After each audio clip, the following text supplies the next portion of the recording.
Hello and welcome to a brand new series, ESG, A Bridge to Action, in partnership with PwC on moneycontrol.com. This is a destination for all those companies who are looking to launch their ESG strategy, to learn from the companies who have already embarked on the journey of building sustainable businesses.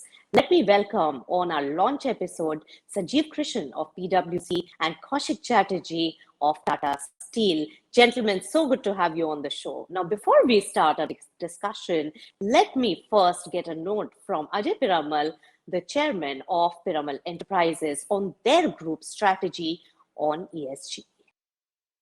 So clearly, this is a very important area of focus.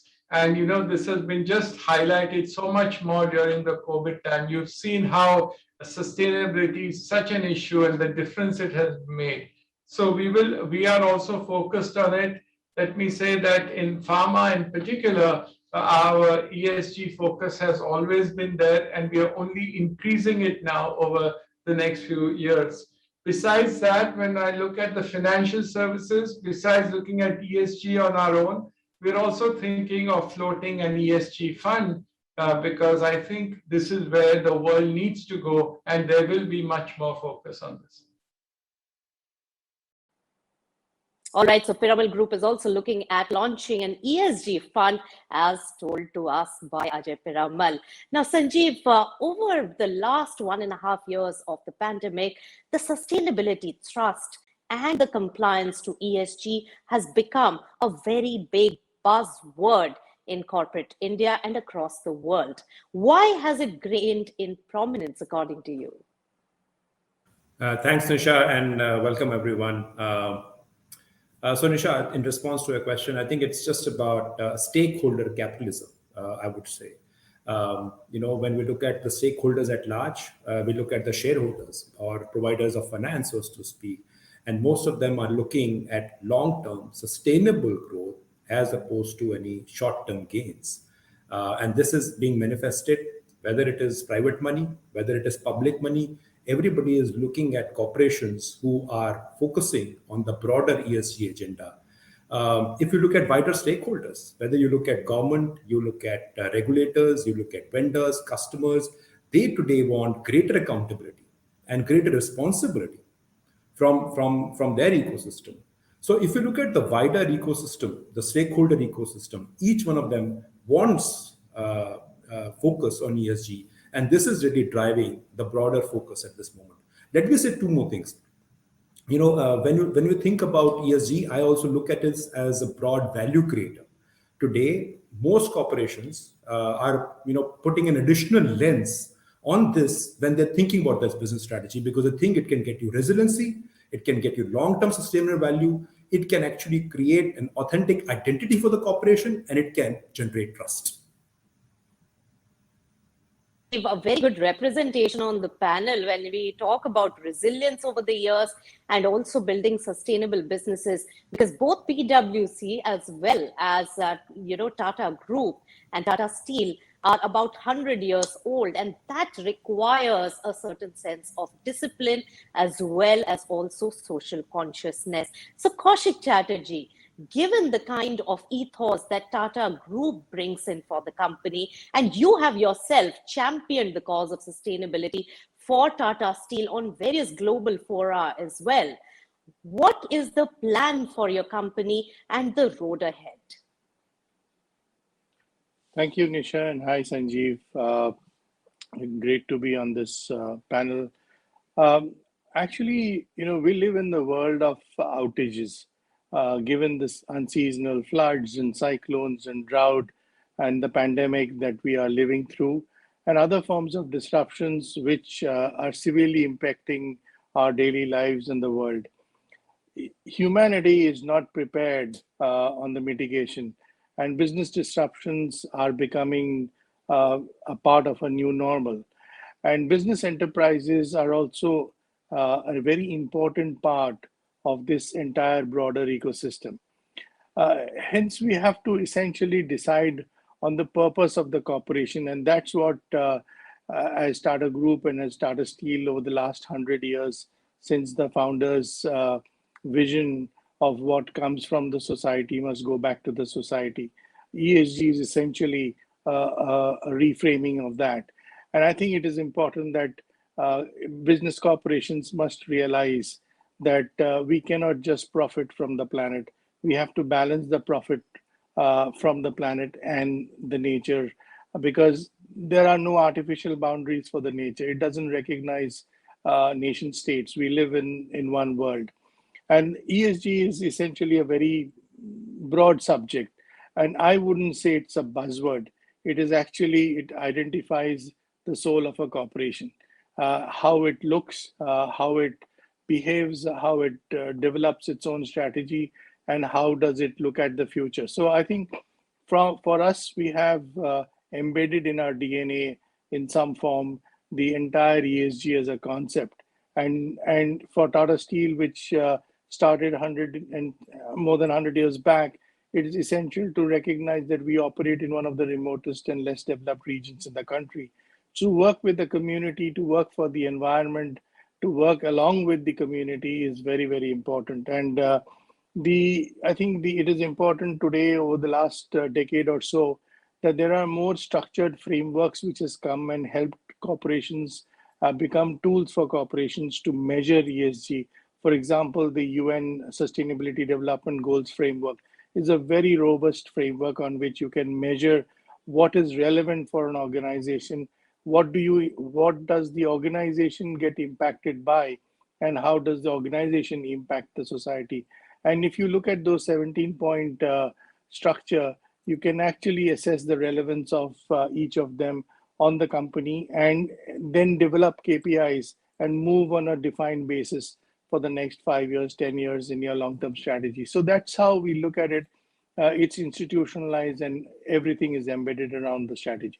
Sanjeev, Krishan, that many companies have come out with big announcements and showcasing their ESG thrust now. In fact, they have ambitious targets towards net zero emission of carbon as well.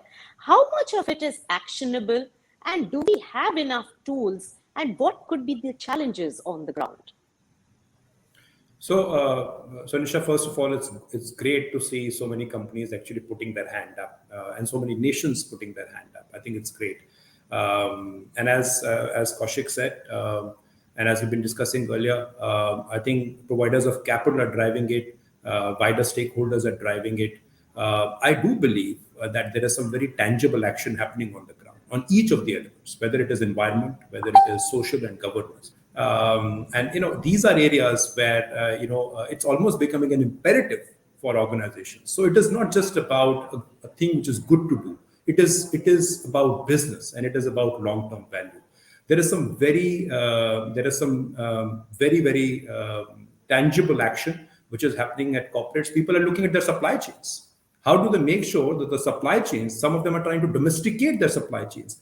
But it is not just about domestication. It is also about making sure that they are going to make supply chains which are sustainable. Everybody who's in their ecosystem, is he ESG compliant? Is that vendor ESG compliant? How do they make that entire supply chain and the distribution network ESG compliant? So these are very significant changes which are happening as companies are trying to transform.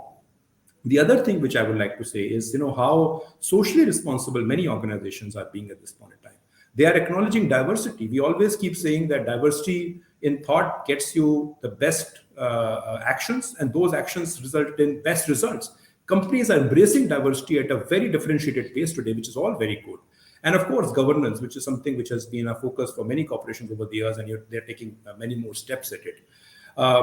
I think two things I'd like to say before I end. One, even as organizations take a lot of tangible steps and CXOs and boards realize the importance of ESG and they are being driven, I think the broader ecosystem of ESG and how they can use various facets of innovation, technology, even availability of finance, I think the understanding of some of these aspects are still developing at this point in time.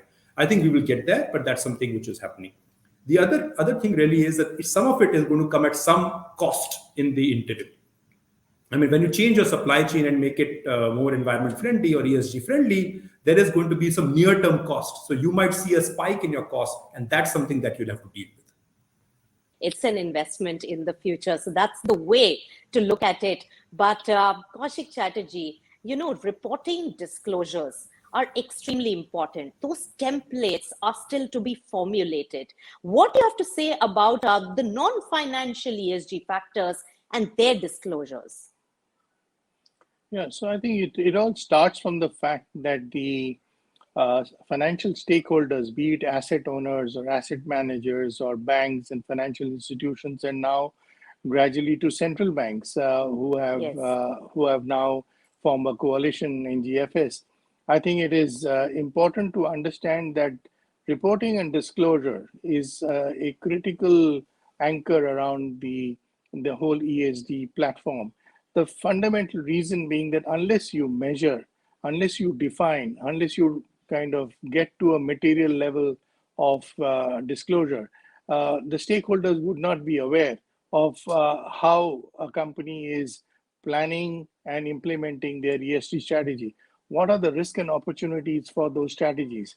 And that's become very critical for the financial stakeholders, because there may be a time in the future, not too late in the future, where you would have banks who would want to know how does the biodiversity platform look like of a project which you want to engage in before they lend. Or if a proxy advisory firm or an analyst need to understand what's the climate action targets that you have taken and how clearly has this been disclosed in the financial statements or in the corporate reporting statements. So this has become a very critical part of the whole platform. And with IFRS setting up in the journey of standard setting in non-financial area, I think the financial and non-financial reporting will converge very soon, and it will be one corporate reporting based on which will be integrated, and which will give the readers or the stakeholders a better understanding.